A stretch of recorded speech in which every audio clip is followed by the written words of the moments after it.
You ever have one of those mornings where you walk into the shop, the air smells like fresh cedar and possibilities, and then you immediately trip over the air compressor hose and faceplant into a pile of shavings?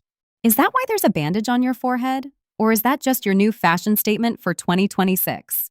That's the tuition I paid for not winding up my cords last night. But honestly, it woke me up. And good thing too, because it's Monday, April 27th, and the world of making is moving faster than a router bit in pine. Welcome to the TigerDen, folks. We've got a massive pile of wood, metal, and business to work through today. It really is a big one today.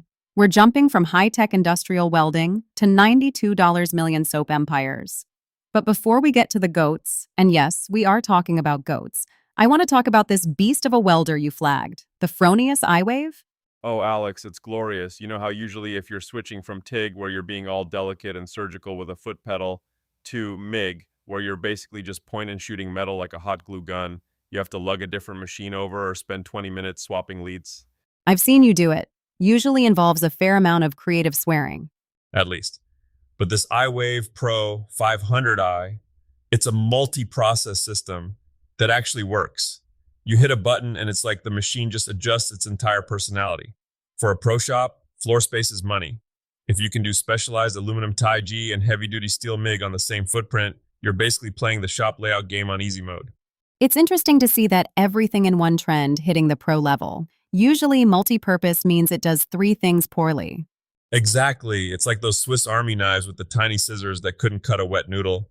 But in 2026, the tech has finally caught up. We're seeing it everywhere. Saginaw Control is building a 230,000 square foot facility in Michigan just to keep up with the demand for precision enclosures. And Oxbow just opened a spot with robotic welding. It's a weird time to be a maker, Alex. The robots are moving in, but they still need us to tell them where to point the torch.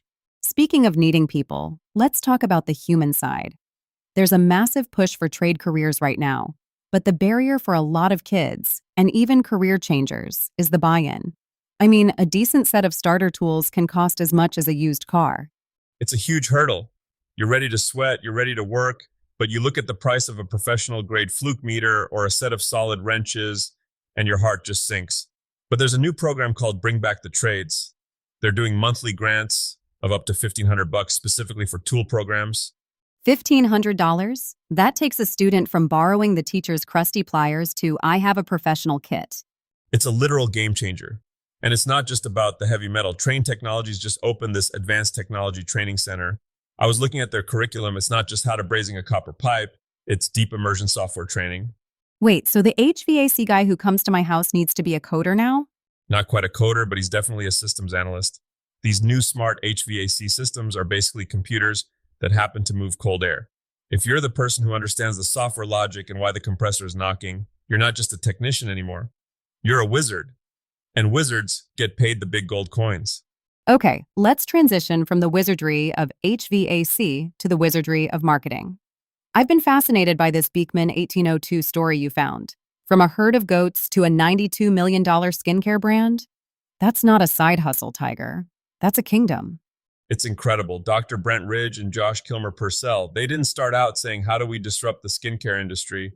They started with a farm and a move to the country that left them with a lot of goat milk and not a lot of cash. But there are 1,000 people making goat milk soap at every farmer's market in the country. What made them different? They leaned into the origin story. They didn't sell soap.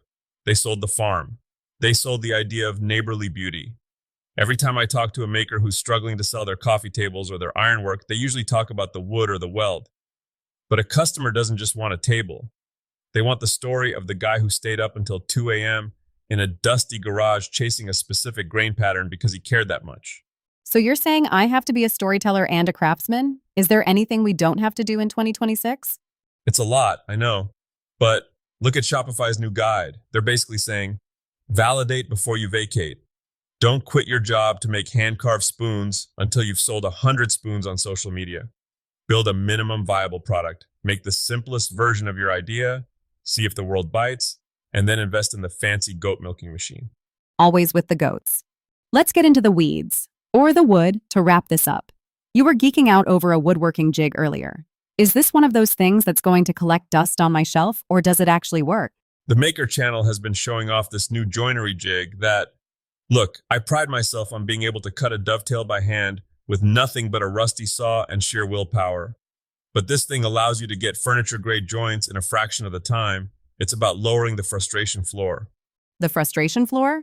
Yeah, most people quit woodworking because their first chair wobbles and looks like it was built by a caffeinated beaver.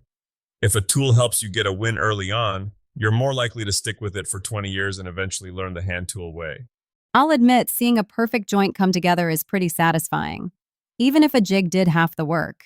And then comes the part where everyone messes up, the finish.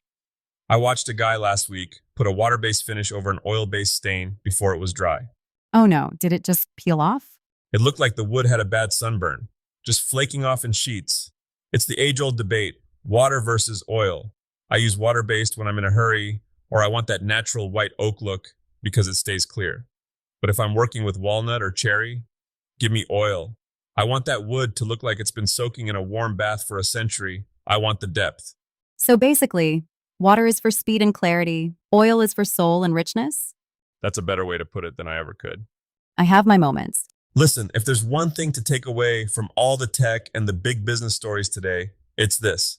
Whether you're welding a massive industrial tank or just trying to get a smooth finish on a birdhouse, the goal is progress, not perfection.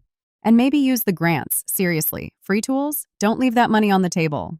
Exactly. Go out there, claim your gear, tell your story, and don't be afraid to make a mess. That's how the good stuff happens. We'll see you back in the den tomorrow. Go build something cool.